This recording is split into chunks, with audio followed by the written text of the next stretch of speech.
Charles Goddard here, and this is another in our series of mini videos giving you an intro to a concept that you can use in your trading. Today we're going to take a look at a couple of patterns, one a candle pattern, one a Western pattern.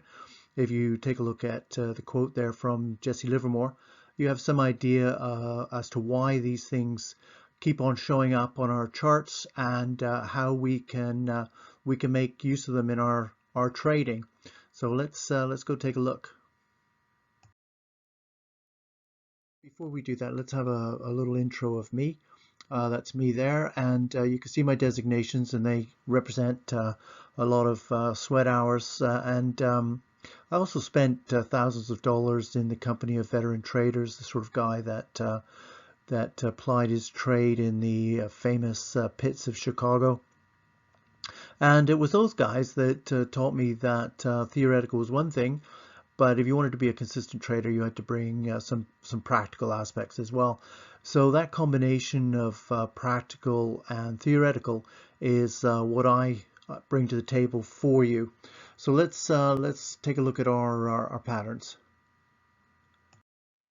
Okay, we'll start with the candle pattern, and Japanese rice traders developed candles and candle patterns hundreds of years ago, and they had noticed, as anybody would looking at charts for any length of time, that patterns recur, and quite often those outcomes are predictable. So here we have the wonderfully named morning star, and it comes at towards the tail end of a down leg, and so you get this pattern occurs, and you've got the last down leg on the left hand side, and you get a small candle of either up or down color in the middle, and then the rise begins into a new up leg. So our trading then would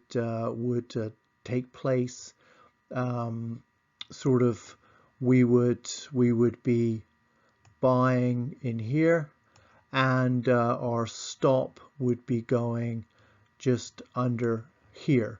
So that's how we would place our trade, and essentially it's the same as any of our rules about trends. If the price were to drop below our stop, it means that the trend up that we thought was starting was not starting, and therefore we want out of the trade. This is so our risk per trade is quite low on this, and the upside can be quite good. So we will now move on to the Western pattern. Okay, the cup and handle. It's one of my favorite patterns because of its reliability, not because it reminds me of having some tea.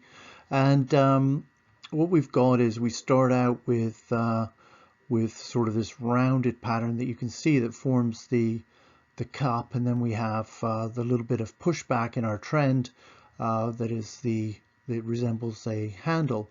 So how are we using that? So what we're looking at is as long as this handle stays above about 50% of the cup, then we could enter a buy right in here if we're fairly aggressive, or if the handle drops further down, then we would want to enter our trade just above the rim. And also, if we want to be a little more cautious, we would enter it just above the rim. It gives us a more certain trade. Going in here gives us just a little more return. I prefer to wait for the rim myself. It's a little more certain. So we would enter our trade right in here, and our stop would go right under the handle. Now another characteristic of the cup and handle pattern is if you were to measure this depth and then add it on to the top of the rim, you would end up with a quite a reliable target. You have some idea of where this pattern is going to take you, and you can act accordingly. When that target is hit, you can take some money off the table. You could change your stop to a trailing stop, whatever protective or evasive action you wanted to take. Here we are back at another startling conclusion. We've taken a brief look at a couple of patterns that I go into a number of patterns in depth in my book that you receive as part of your registration for our trading workshop. And it goes through a lot of them: head and shoulders, double tops, double bottoms, all these things, and where to place your trades. So you can make use of patterns, and if you see them forming, you can get some pretty reliable trades from them. Now the workshop, you can see the details there. You may have to copy and paste that. I'm not sure. I don't think it's a live link. I should probably check that out, but I'm sure you can cope. Just copy that and register, and hopefully I'll see you at the next workshop. And thanks very much for listening. Take care, and bye now.